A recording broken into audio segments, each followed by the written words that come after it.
All right, hello and welcome to another edition of Facebook and YouTube Live here at East Central ISD. I'm the Director of Marketing and Communications here at the district, Brandon Oliver, and we have a great live for you today. We're going to be talking about special education and what that is going to look like for the summer and keeping your child engaged. And right now, I would like to bring on the guru here at East Central ISD as far as knowing everything there is to know about special education here at East Central. Yeah, you do. Don't be shy. I Don't do be not know everything about a special education, but I am our CTE special education transition facilitator. So I help I help our students move from school into adult life. So, that sounds like a guru to me. I okay. mean, you know. I agree. And then we have Lupe Castaneda. How are you Yes, doing, sir? great. I am good. Thank you. Glad to be here. And what do you do here at the district?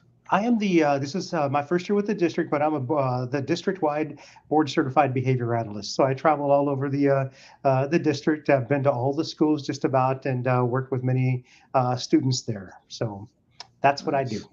All That's my right. day job, anyways.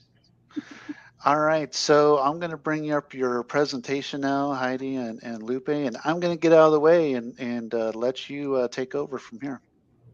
Thanks, Brandon. Thank you. All right, so we are going to talk about summer planning and ways to keep your students engaged. Of course, summer is, as a parent, we kind of have some mixed feelings like, yes, our kids are home and they get to go do things. Yay, our kids are home. What are we doing? So, we're going to talk about what are some things that we can do, and some things that you can do as a family with your students. So, um, the first thing I have is a parent tool. It's just a tool. It's to help you. It's a planning tool, really. And here's the link and the QR code for it. And the tool, it you can use it to help to follow along or write down some ideas that you might get as we're talking. Um, and then on the other page, it's a graph of the calendar from the last day of school to the first day of school, so you can kind of map out what the summer might look like for you or your children. Um, and so that is there and available for you. All right, and we're going to divide this up because it depends on the age of your child and what we might want to focus on, or what would be most interesting, especially ages and what type of summer activities are available, both within the district and throughout the area. So early childhood, I'm going to go ahead and let Lupe discuss with you some activities that are available. Okay, also I want to, if you guys want to make some comments or ask some questions while we're reviewing some of this information, please feel free to do so. Certainly. All right. So UTSA has some awesome opportunities for families, especially families of children with autism. One of the things that UTSA has been doing probably for, a couple, at least 2 years, maybe 3 years now, is the UTSA Caregiver Night Out. And it's just like that. It's a free respite care for your children with autism and their siblings. Now, they have a lot of student volunteers, many of whom are graduate students studying to become board certified behavior analysts like myself. So they have an opportunity to interact with children with autism and also to help teach some skills as well. So that's a wonderful opportunity for you guys. We're going to talk a little bit later about taking care of yourselves as parents, right? But this is certainly one way to do it. UTSA Caregiver Night Out. So another one is UTSA Camp Durango, and we do have links, I believe, or we'll be able to upload a document for you that has a little bit more detail, registration information, etc. I did include a link to the registration there. Register at, for instance, aboutsa.com/caregivers for most of these. Okay, so UTSA Camp Durango is a day camp, and I believe it is a minimum of 1 week, primarily for individuals with children with autism. And I believe the maximum age is around 14 or 15. You would have to check with them to confirm that. But that's just another wonderful opportunity for you to be able to send your child to a camp, right, during the summer for several days during the day. Okay. Another one, UTSA Building Connections. This is a newer program that they've been running. This is basically a social skills group. This one is restricted to the ages 8 to 14 for those with autism or at risk for autism. So this one is done virtually. So from what I understand, they will enroll a few students with similar abilities and run some social skills groups, teach them very specific skills depending on the needs of the individual child and so forth. But this is also another opportunity for you guys, for your students, for your children who could benefit from social skills instructions. Now, this BOAT project, UTSA BOAT project, brief outpatient autism treatment for children with autism and those at risk for autism children and adolescents with autism.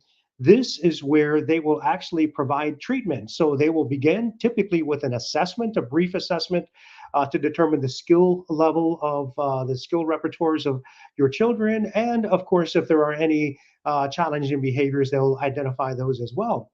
Not only will they do that, they'll also begin treatment. It's an outpatient treatment, very brief, but it does have an opportunity for you guys, presents an opportunity for you guys who have been pursuing treatment via applied behavior analysis or ABA.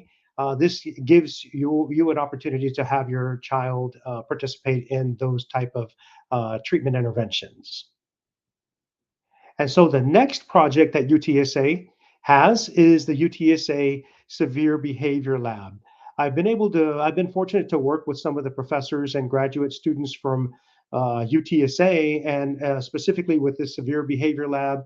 These guys, if you do have children, not necessarily only with autism, I believe they do provide services to other individuals with other disabilities, but if you do have a child who engages in more significant challenging behaviors and you're concerned about how to teach your child more appropriate behaviors, well, these guys will do it. UTSA, the Severe Behavior Lab will be run by one of the leading researchers in the field of applied behavior analysis and challenging behavior. And they'll do a full comprehensive assessment. And then, of course, they'll start treatment after the assessment is conducted. I believe this is a 4 to 6 week program, a few hours a week, but they certainly incorporate the family as well into this particular program as well. I can definitely vouch. I've worked directly with some of those staff members, and they do an excellent job. So great benefit to you guys, to the community out there. So, summer's coming up. I'm sure that you guys are planning for that, whether your child's going to be entering some formal education program during the summer, or maybe you've had some activities planned like you have every year, okay? But when we talk about for any child, who is going to be home the majority of the time and not in a setting, not in a consistent routine like school provides during the school year, well, there are some certain things that we can do to enhance your children's participation and success during activities at home and in the community. So and most of this information here was pulled from parents of children with autism who have lived this or are living it. They have provided some great guidelines, and I forgot what the site is. I'll try to look for that. But these are some wonderful suggestions from parents of children with autism. All right, so starting off with a new routine. It is going to be a new routine, okay? But what is suggested is that you continue with consistent routines on those areas such as bedtime, such as mealtime, etc. If you can keep those in place, then that would be very beneficial for your child. Now, we do know that, hey, parents or even the children may stay up a little bit longer or may sleep in a little bit later because they don't have to wake up for the bus or for school anymore. Well, we still think that it's important that you keep some kind of consistent schedule, maybe not the time, but certainly the schedule itself, the routine itself, the bedtime routine, pre-bedtime routine is really important. That may include, for many families, that includes bathing, toothbrushing, maybe a story, and then finally bedtime, right? And then the same thing with awakening. What occurs after typically after your child awakes? Well, they won't have to prepare for school anymore, but you may still want to go to the routine, keep the same routine, such as preparing a meal, right? Eating a meal with the family, and so forth. So keeping those areas, those consistent routines is going to be extremely important.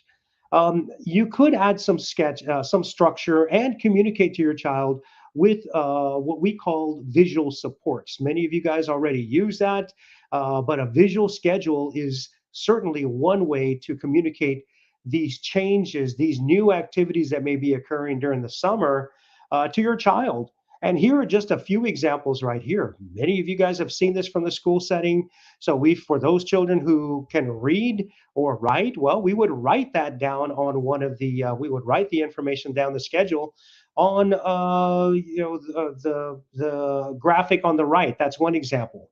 The graphic on the left, which has water balloons, swim, park, treats, all of those are summer activities, potential summer activities that your children may participate in, and those can be very important. But you can combine mostly pictures with some words, hopefully to help teach a little bit of reading there. But that is a schedule as well. Many of our students benefit from visual schedules like this, and you've got another schedule there. We have many different types of schedules that can be created depending on the child and family's needs. So adding some structure via visual supports can be extremely important and beneficial to you and your family. All right. And of course, it's summer, right? We're not going to structure it, and we wouldn't expect anyone, including our own households, to structure the day like it is at school, right? We want to keep the consistent routines as we discussed earlier, but we also want to allow for some downtime, right? You need the downtime, your children need the downtime. That's where you can, have choices. And once again, placing your choices maybe on a visual choice board. It could look like that one graphic with the water balloon, swimming, and park. That could be a choice board. And when it's choice time on the schedule, your child gets to select, have them select whether they want to play with water balloons, whether they want to go to the neighborhood swimming pool, whether they want to play in the sprinkler system, go out for treats, etc. So you could allow some times for that. Or whether it's, if you want to stay indoors, video game time, iPad time, movie time, whatever it may be. But what's really important too is when you create these schedules, you do want to review them with your child. Okay, it's important to be able to review those schedules with your child almost daily, especially if it's going to be a slightly different schedule. Any potential new changes, new activities that you're going to participate in, say that you want to go to Morgan's Wonderland, which we'll talk a little bit later. We want to put that in the schedule and start discussing that with your child, and we can talk about ways to discuss that, prepare your child for new activities as we move on.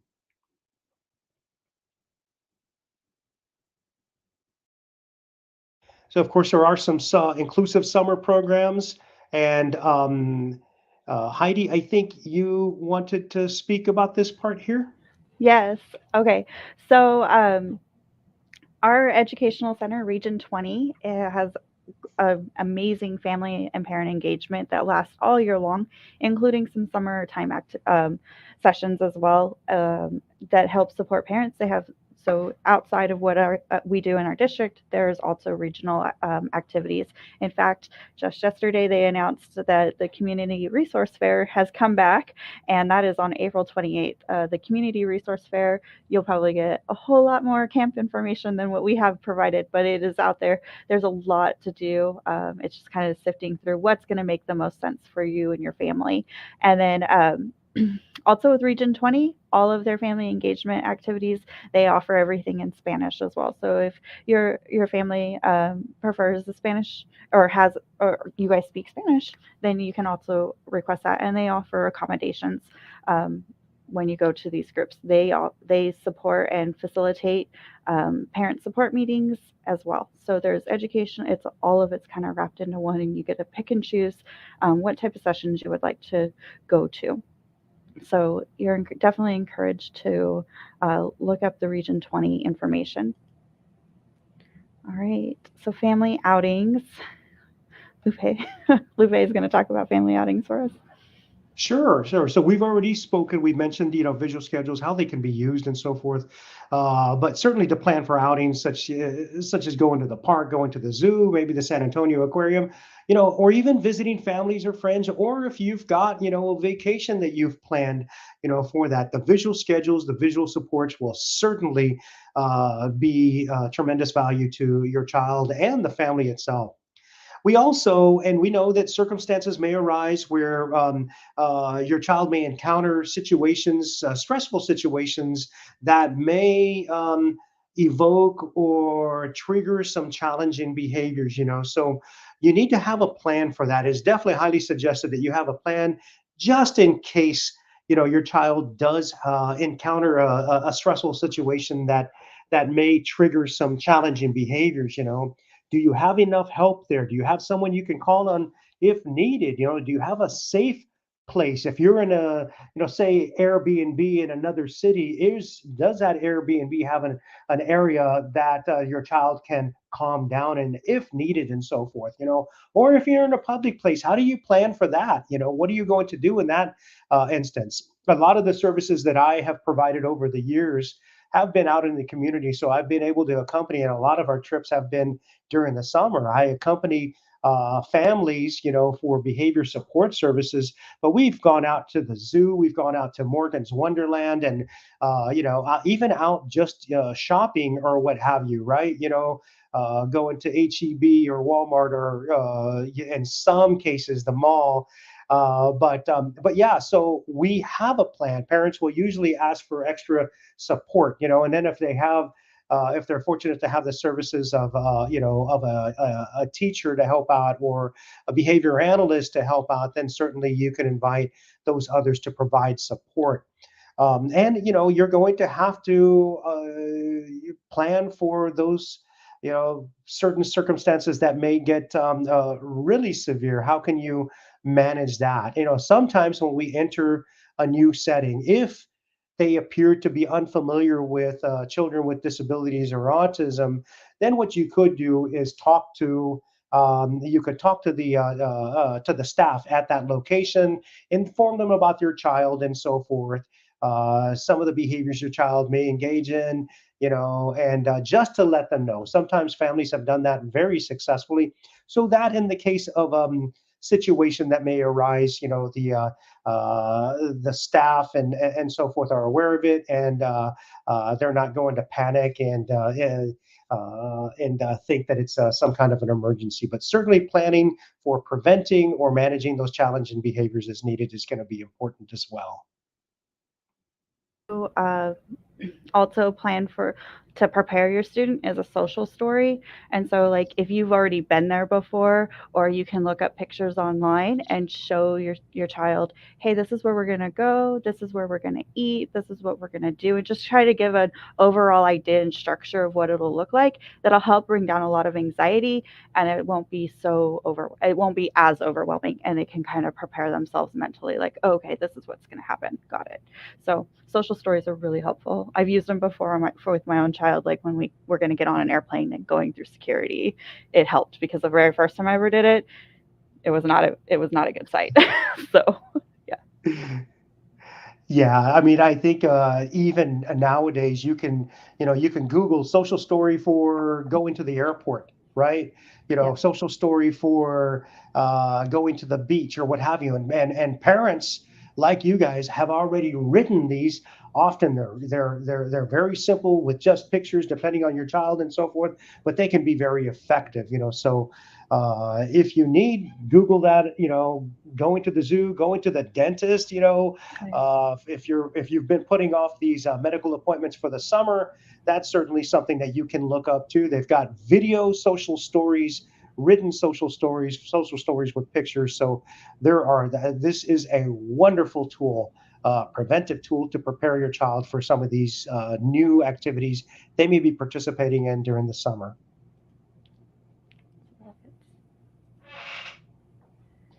So we talk about a summer survival kit. Some of you guys may do this already. Some of you may already have put together a bag or a box of items that are highly preferred for your child to engage with while they are traveling in the car, while they are waiting at the doctor's office, or visiting a family member's house. So some of you are already doing that, but this is highly recommended is that you have some of the highly preferred items or activities that can fit in a box or a bag, and you take those with you, especially if there is going to be some downtime in those new settings, or especially if there's going to be some travel time, right? What do you do on a long road trip? Well, most of us, if we're not driving, the passengers, including children and other adults in the car, we've got our phones. We may be reading a book, watching a video. Same thing for your child, and that may include some sensory toys, some other manipulatives, even some favorite snacks or what have you. Or how about headphones to protect against some of those loud environments as well? So, putting together a kit that you can take with you on your travels or in those other settings once you get there, that can be also valuable for your child and for your family.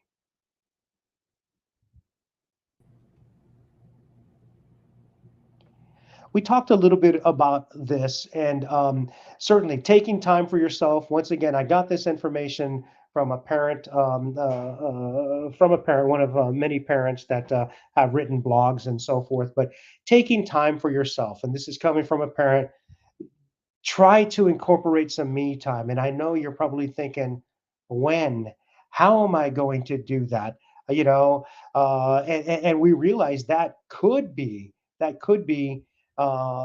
stressful at sometimes, but you really do need to find a way, even just for a few minutes. And typically, that could be when your child's engaged in something, that in an activity, could be engaged from that could occur when your child is napping, if they're prone to take naps and so forth.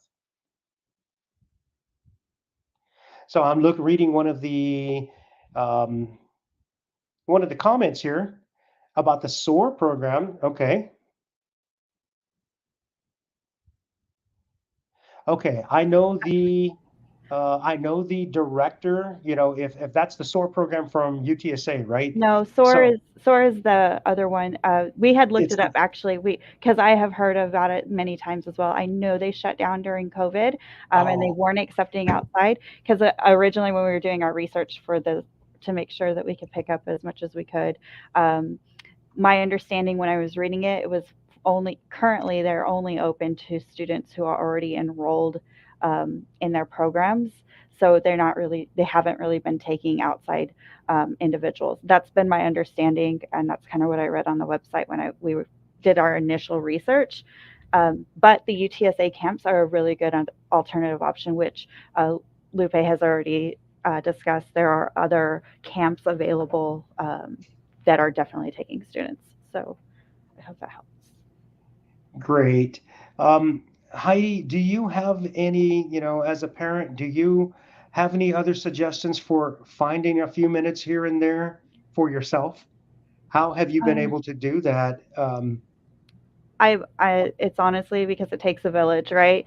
My husband and I kind of share. So personally, I do have a child with autism as well, and it's just a matter. It's a give and take. Like, okay, I'm going to take him and go do some things. You go enjoy your time away and be an adult or like your own person instead of always on as a parent, and vice versa. And I'm fortunate enough to have family in town, and so it takes a village. That's kind of my biggest thing, and we all appreciate and accept that, and we all enjoy time with our kid, with our son. So we just kind of pass them around, like, okay, you're gonna go hang out with this person, you're gonna go hang out with grandma today for a little bit, or it's just kind of how And that's really good I so that they can get exposed to different people in different settings. I think that's really important.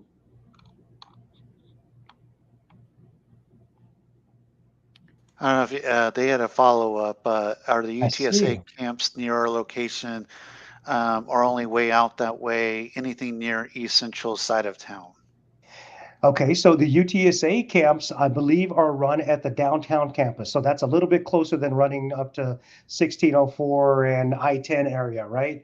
Without all that traffic. But I believe most of these programs are run out of the downtown campus. So in the Durango building, I believe is where they're at. So you'd have to contact them, but that's a bit closer, not much closer, but it is a bit closer to East Central.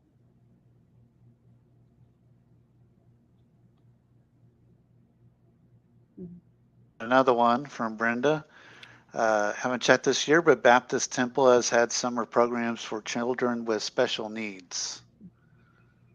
That's great. That's certainly one that I haven't heard of, but that's great. I assume that that's children of, school age children at least. So we'd have to look into that one. Okay, good. I know that we had some others We um, on that one list. You had a list of other programs that were out there.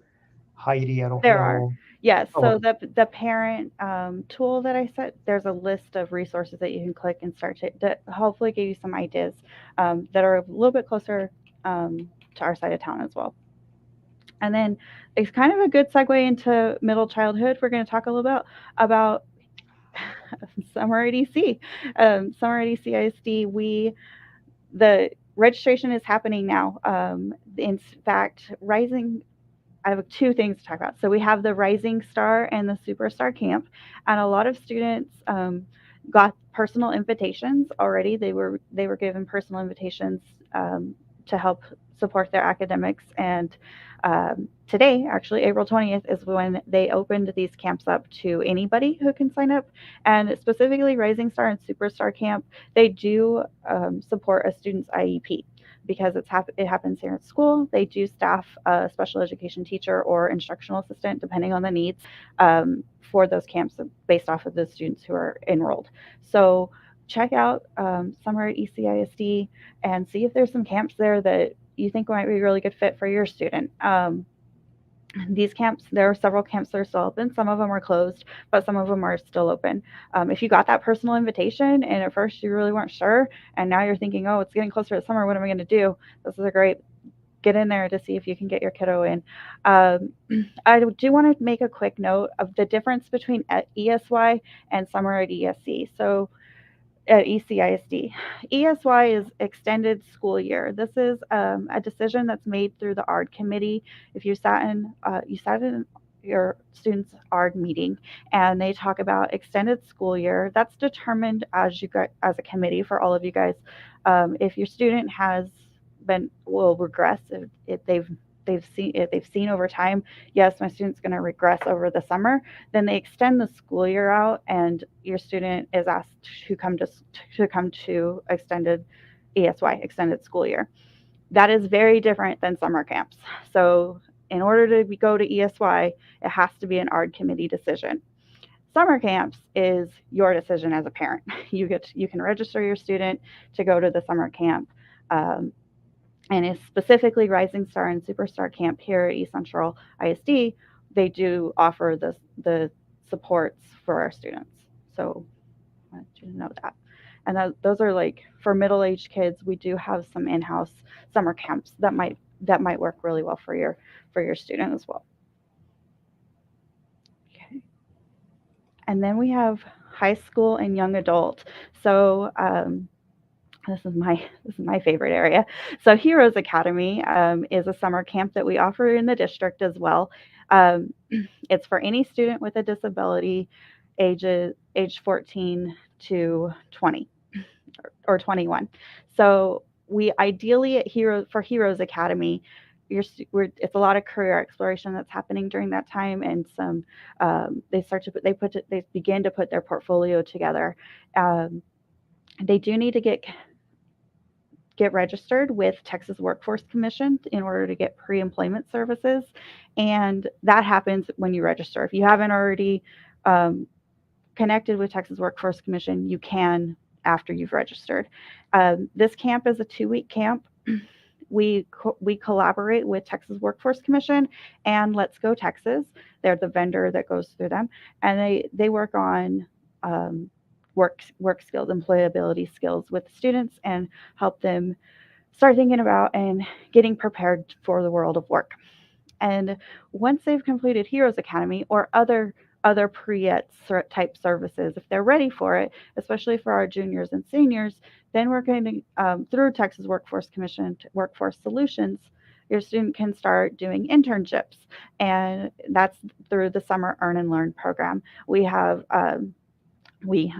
Workforce Solutions has hundreds of students throughout the all of Bear County going to different jobs with the support of job coaches, to go and do an internship in the area of their interest and preferences, for students to be able to get exposed to different job opportunities and begin working.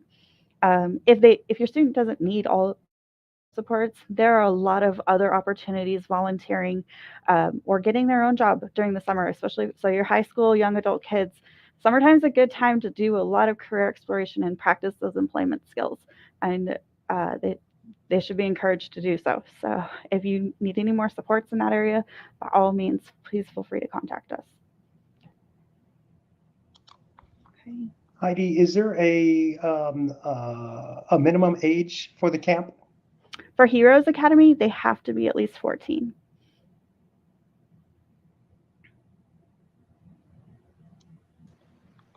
Thanks. Mhm. All right. I think I saw a question slide. Yes, question. All right. So do we reach the end of the presentation, or That is the end of our presentation. We kind of uh, hit up each of the um, area, elementary, middle, and high. So hopefully we gave you some ideas. I was wondering if this was like an intermission or something, No. but yeah. But yeah, we'll see if we get any questions over the next couple of minutes. But we definitely had some parents write in earlier, asking about camps near our location, and I did post that link that you sent me, Heidi. It's a Google Drive link, and Mhm. that, I guess, that has all the resources and things like that for parents. Yes, that the there's two links. I sent you two. The very first one at the beginning, we could send that out again, is the handout. Uh huh. So the parent handout, that's a good printable for it's a PDF, and that has links to all of the different places that we talked about today, um, from ECISD summer programming to Heroes Academy and everything else in between, and UTSA. And we also added a couple of other ones that we didn't necessarily call out and discuss, but it also gives you a place to kind of write down your ideas. So, and then on the back of that handout is also a planning tool. The second one was the PowerPoint itself. So, Okay. Yeah. So in the chat, there is both of those links. So check out those two resources. There is a question that came in from Leslie in Reno.